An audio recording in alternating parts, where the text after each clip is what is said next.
guys, you're in a nutshell with me, Ina. Nako, baka napanood nyo na yung storyang ito sa Omni News, to be specific. And I talked about her a little bit in a previous episode I had.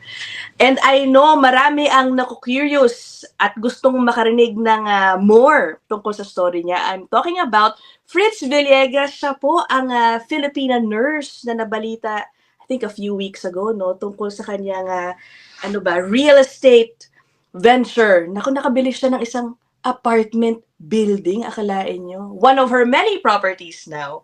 Ayan, welcome Fritz! And thank you so much at pumayag ka magpa-interview sa akin. Of course, no worries. Ayan, so, alam mo guys, I was so happy when I found out. Nakarating pala yung discussion, yung episode where I was with Ate Susan, baka napanood din nyo. We talked about Fritz there. Nakarating kay Fritz yon, and relieved naman ako na happy naman siya dun sa presentation ng episode. And that's how we got in touch with each other. So, in-invite ko rin siya dito because I'm sure maraming curious Fritz up to now. Kasi syempre yung Omni News report, it was just short, talking about how many properties you already had.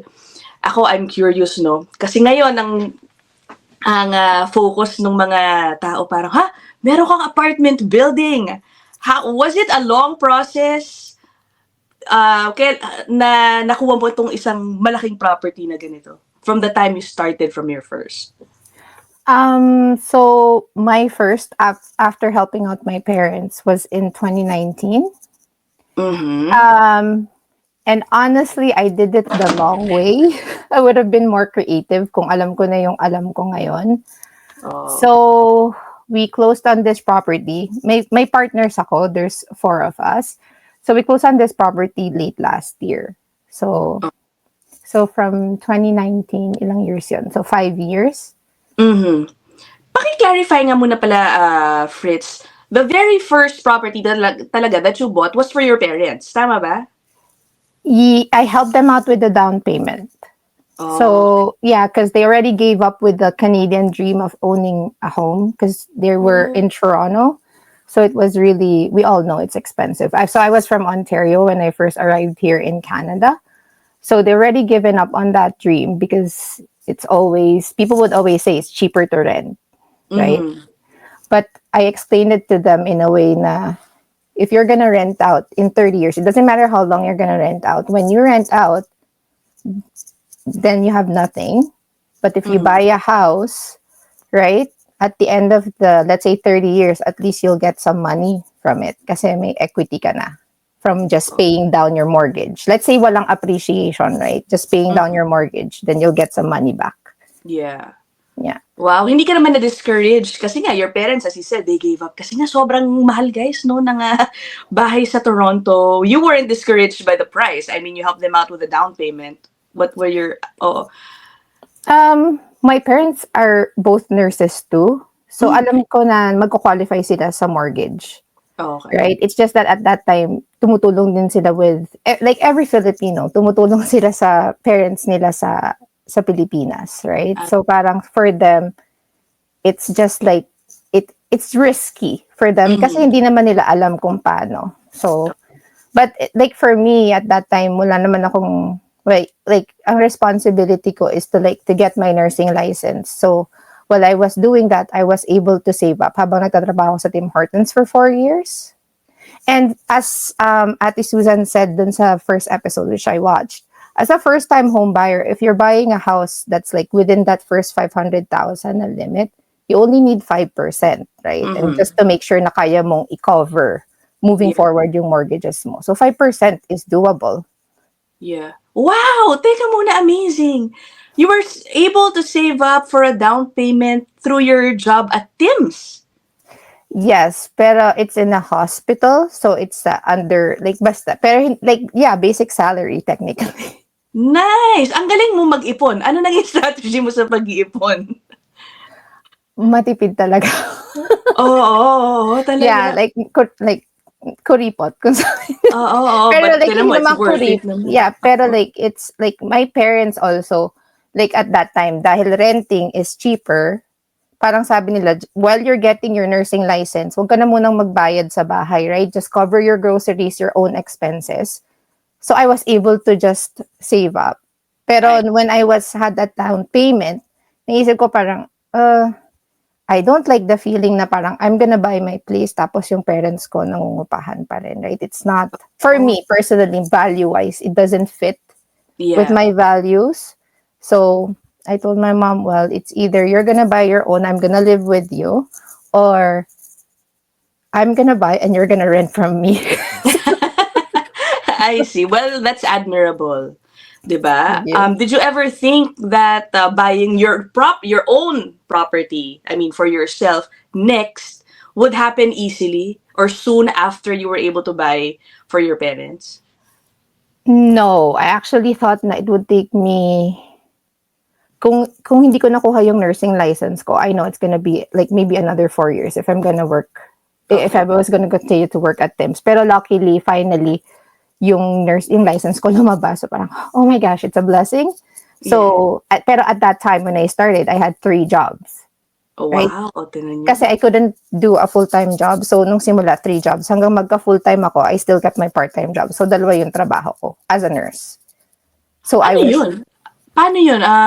Kasi di ba full-time nurse? Paano yung so sa second job? pag-day off ko, Oh. right? So, let's say sa hospital, 12-hour shifts, 4 times, like let's say, 4 to 5 times a week. Yeah. Yung day offs ko, patrabaho ko pa. So, 7 times a week ako nagtatrabaho because I didn't Grabe have a naman. life. Oo. Yeah. Pero I guess it's all worth it. How soon, how many years after you bought your parents' house na nabili mo naman yung para sa iyo? The following year. Oh, ang bilis. Ang bilis talaga. Pero at that time, I bought in Barrie, right? Hindi naman, like, Okay. I bought a condo in Barrie. Mhm. So, hindi siya sobrang mahal. Like, it was like less than 300,000. So, if you're gonna get 5% of that, that's like 15,000. So, Mhm. yun. So, I saved up. Like, I was really working para Oo. mag-save up because I was like, I can do this. Because like, what I did was, okay, ito yung magko-qualify ako kasi bagong nurse pa lang ako, 300,000. So my goal was, okay, how many shifts do I have to pick up para kahit may expenses ako, maitatabi ko yung pera na by in Yeah. 1 year, Oo. makakabili ako. So, Yeah.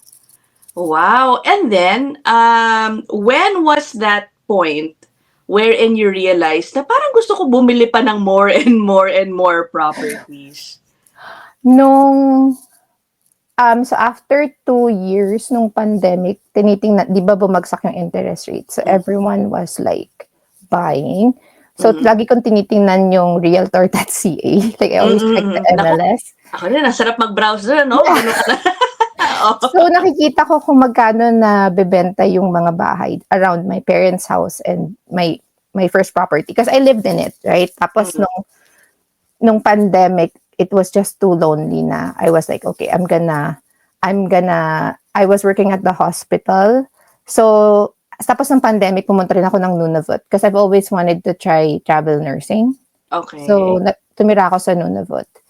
And doon ko na-realize na, oh wow, nagsisell sila tapos parang more than 100 plus, like on top of from where they bought it from, yung mga properties, 100 to 200,000 na yung parang additional na nagbebentahan, right? In So a parang, span of, yung, from my parents bought it in 2018, mga 2020, like nagbo-boom yung oo. Ontario around their area. Tumaas na siya ng mga 100, at least 100,000. So parang ako, okay. And I've also had family friends. Actually, sila yung nag-open ng mind sa akin na, okay, possible. Tapos may mga like nasabi na, oh, pag may equity ka na, you can always do that. So I was always curious how to do that.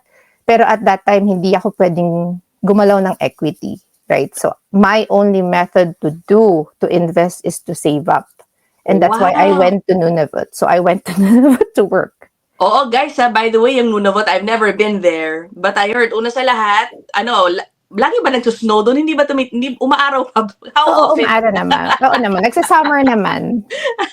Oo, but I heard because it's medyo far, mas malaki din talaga. 'Di ba ang pay ng mga nagtatrabaho doon. But some don't even stay there, ah. I know, some nag-work sa Nunavut, tas uwian din on weekends, let's say, in the, like, Calgary, mga ganun, di ba? Pero kami, doon ko kasi nakilala yung asawa ko. So, no, we met in Ontario, pero doon nagstay kami ng 2 years. Oh, nice. Grabe talaga, no?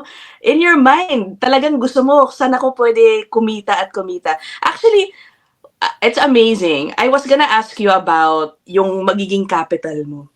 So for your first 3 at least, properties, lahat pala inipon mo yung down payment. Kasi yung lagi natin napapanood, let's say, sa social media, alam niyo naman, na parang, hindi, from your first property, you take out a HELOC, or basta yung equity mo, gagamitin mo dun sa pangalawa mo, ganun ang ganun. But you didn't do that for your first few properties. Wow.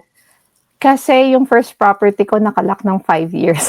Oh. So naka-fix siya ng 5 years. So, hindi ko pwedeng galawin yung equity niya unless I'm gonna i-break ko yung mortgage, right? Okay. So, so ang ginawa namin, nag-ipon talaga. Nag-ipon talaga. Pero going back, kung kaya kong gawin yon, I would have done that. Maybe mas mabilis yung okay. Pero we learn as we go, right? Yeah.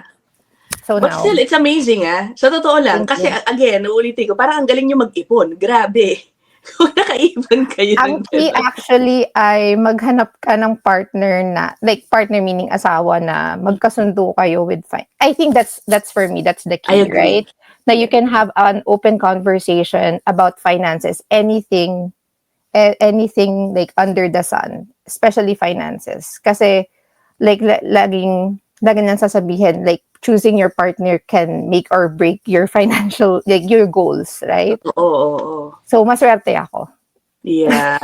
Talaga, maswerte ka nga. Okay, and then, ito na.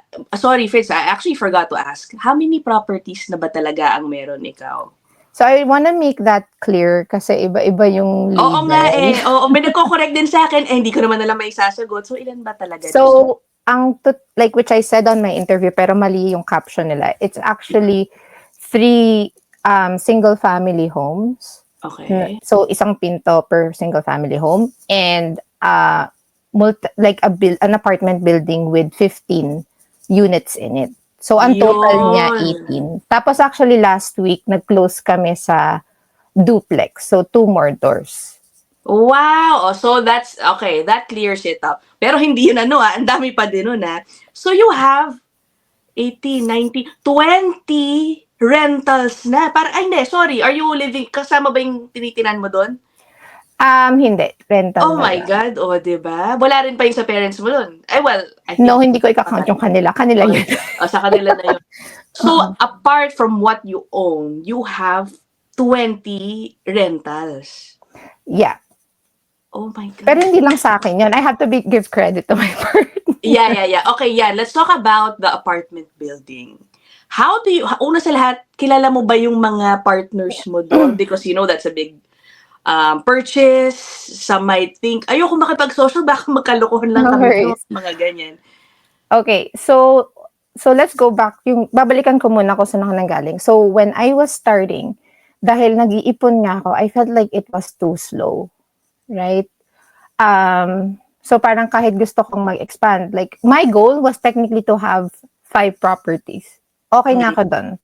Right? Pero nung buntis ako, like I was on my mat leave. Tapos, I found out from like a nurse too na parang there's this community ng real estate investors. Hindi siya networking, hindi siya pyramid scam, hindi siya, like legit na investor sila in Canada. So, he recommended a mentor or a coach. And I didn't pick the first one. I had to like talk to them one by one and choose kung sino yung fit for me. Right? So, I found my mentor and I took classes, like legit na classes na like you're actually diving into like analyzing properties and stuff. And from there, na-meet ko yung iba't ibang investors then who are taking this seriously. Okay. Right? So there, parang halo-halong investors, iba't ibang strategy. May mga flippers, may mga nag-go na sa apartment building. So what I would recommend is you have to have a solid relationship with the person. Kailangan, like you don't invest on the first one you meet. Kailangan mo silang tanungin, interviewin, aligned ba yung values nyo? Yeah. Right? For me, kailangan alam ko na mabuti tong tao at hindi ako mag-invest sa isang tao lang just because he told me na, oh, ito yung resume ko, right? Ito yung achievements ko. I actually started asking around the community to get references on how is Okay. this person, anong history nito, do you know anything about them, right? So from there, and at the same time, we're building our relationship, we're talking, and so the thing is, bago ka mag-invest, you have to be knowledgeable, meaning na what worked for me, that's why I invested with my partners, is because I can analyze and see the numbers too. I can understand them. So, may mga tao kasi na parang they're more comfortable with risk. And I'm a conservative. Okay. Pag nag-analyze ako, I'm very conservative. And my partners are the same. So, alam ko na parang, okay, the risks are mitigated. This is a safe, I'm comfortable with this risk. So, yan. So, for me, you have to know the person in and out and do background Oo. checks. Dapat pala matinding, I mean, I'm assuming matindihang background checks pala rin ang ginawa mo. Kasi nga, basically, you didn't really know them from anybody except Yeah. from that group. Yeah. No? Baka kasi alam mo naman, alam ko may, di ba, reports about yung mga frauds, yung mga scam, na ganyan din. Yung minsan nga, ang napanood ko sa Omni News din, di ba, yung Pilipino pa mismo, nangangalap ng pondo, etc., etc. Pinautang pa ng RRSP, tapos Yeah. bigla na lang naglaho yung nag-umpisa nung idea, yung mga ganun ba? How do you guard against that? Oh, yun nga pala, ano itong ilaw ko, guys, no? Oh, go ahead. So for me, ito yung method, right? Kung saan nila gagamitan. Like, let's go to the RRSP. Like, may rules kasi ang government kung paano mo siya gagamitin or kung paano mo siya withdrawin. Right? So, yeah, it's hard kasi I agree with Ate Susan. Sometimes when so for me, I'm gonna do a background check. And if it's like, kung may fine line kasi ang mortgage fraud, and I wanna highlight that. Like, some people would tell you na it's okay to I don't know, borrow a deposit from someone. Pero that's mortgage fraud. And I am not touching that. Wala ka pa namang encounter dyan. Baka may nag-alok sa'yo, tapos feeling mo, alam mo, lolokohin ako nito. Wala ka pa namang ganun experience. Wala naman. Kasi parang the people na I engage with, parang I don't know, picky ako sa mga tao. Like if I'm gonna show you who I am, wala akong itinatago, I'm really authentic. Pero I think bilang nurse, nagagamit ko yung skill ko na magaling akong bumasa ng tao. Oo. I see. Oo. I think, alam mo naman di ba? How kung magaan ang pakiramdam mo towards a person, feeling ko ganun din ako na Yeah. parang hindi buo loob ko, yung mga ganun ba. But anyway, okay. So my tip is follow your gut, right? Listen to your gut. Yun. Totoo siya. Yeah. Oo nga. So pag naramdaman mo na may red flag or yung loob mo na parang, hindi ako komportable, then it's a no. Yeah. Instinct mo yun. Unless if you're gonna do research at mapapatunayan mong mali pala yung ano ba yun? Yung gut mo. Then it's up to you if you wanna take the risk. Pero for me, no. Balikan natin tong apartment pala. So obviously, you have 15 tenants there. One factor why some, are discouraged maging, kumbaga, owner ng mga rental properties is they don't want to deal with yung mga horror stories involving tenants. So far, how has it been for you and your partners? So, I'm gonna highlight this. Hindi lahat ng provinces is the same as Ontario or BC, tenancy-wise. What do you mean? Okay, the laws, you mean? Yeah, it's not the same. So, in Ontario, alam natin, narinig natin yung mga balita na yung mga landlords hindi nagmo-move out your tenant or tumigil na lang magbayad and then they have to pay for it and it takes about 18 months or more to actually get rid of the tenants. In Alberta and in Saskatchewan, the landlords are actually more friendly. The Tenancy Act is actually more friendly to landlords. Meaning that kapag ang tenant nag-fail magbayad, let's say on the 1st, they will have about 14 days to pay. And if not, you can get rid of them in like a month's time.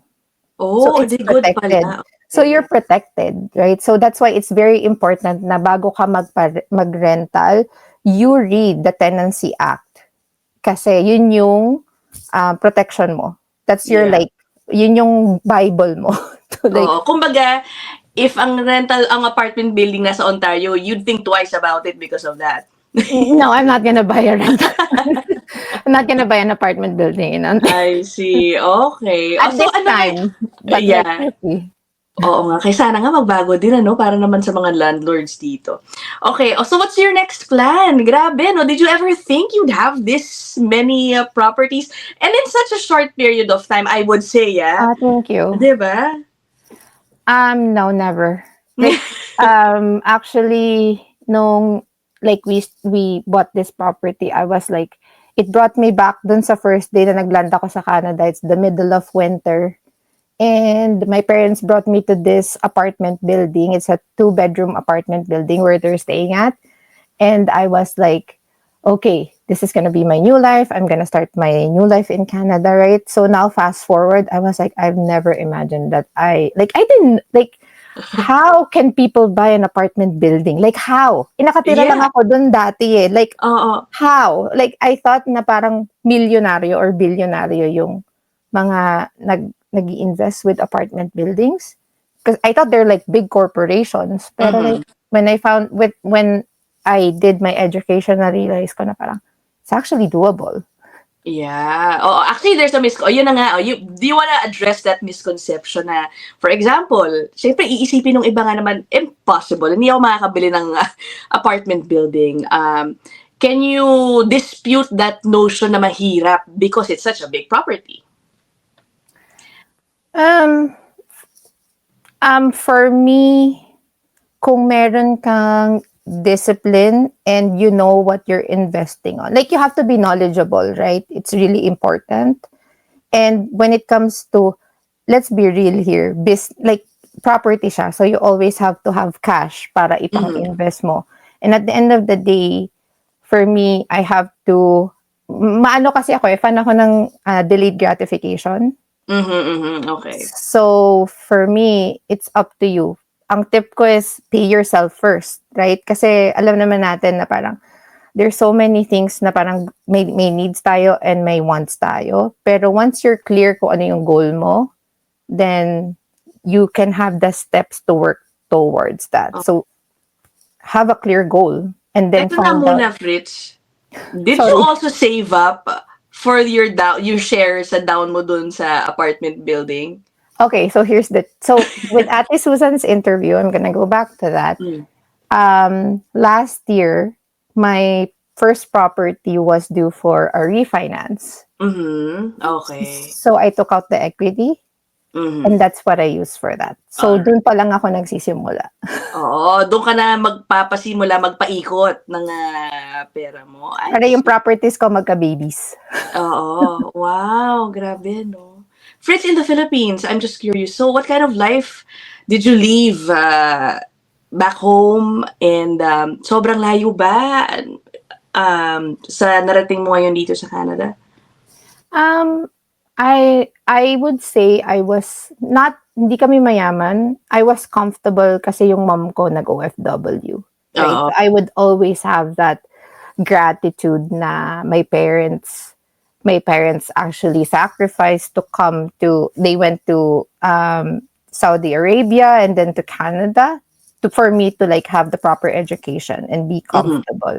Pero laking lola ako, so it was like I can't complain about my childhood, pero I've lost so much time with my mom, and that's why yun yung goal ko, why I'm investing. Because as a nurse, mahirap yung night shifts, right? So I have kids now, and gusto ko lang parang mas komportable sila.